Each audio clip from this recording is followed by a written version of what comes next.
ریڑھ کی ہڈی کا بہترین علاج۔ السلام علیکم قارئین۔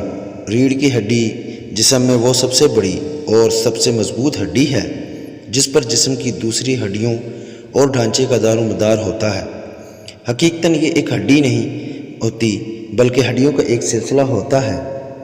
ریڑھ کی ہڈی یا کمر کے نچلے حصے میں درد بہت سے لوگوں کا عام مسئلہ ہے۔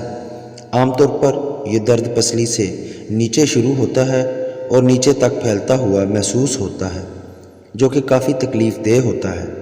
اگر آپ کی بھی کمر کی درد آپ کو بہت سے کاموں سے روک رہی ہے تو آپ کو اس پر غور کرنے کی ضرورت ہے۔ یہ دنیا میں پایا جانے والا سب سے عام طبی مسئلہ ہے۔ یہ زندگی کے کسی نہ کسی حصے میں آپ کو لازمی متاثر کرتا ہے۔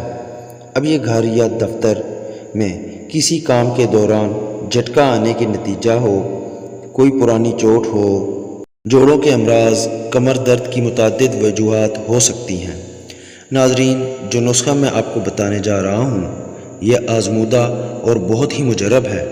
اس نسخے کو ایک ایسے شخص نے استعمال کیا ہے جس کی ریڑھ کی ہڈی مکان کی چھت گرنے کی وجہ سے ٹوٹ گئی تھی اور وہ چلنے پھرنے سے بھی قاصر ہو چکا تھا۔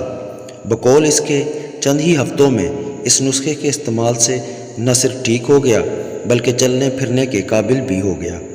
ناظرین، نسخہ شیئر کرنے سے پہلے آپ سے گزارش ہے کہ میرے چینل کو سبسکرائب اور لائک ضرور کر دیں۔ اس کے ساتھ ساتھ اس ویڈیو کو اپنے دوست اور احباب کے ساتھ ضرور شیئر کریں۔ ہو سکتا ہے آپ کی یہ نیکی ان کے کام آ جائے۔ نسخہ نوٹ کر لیں۔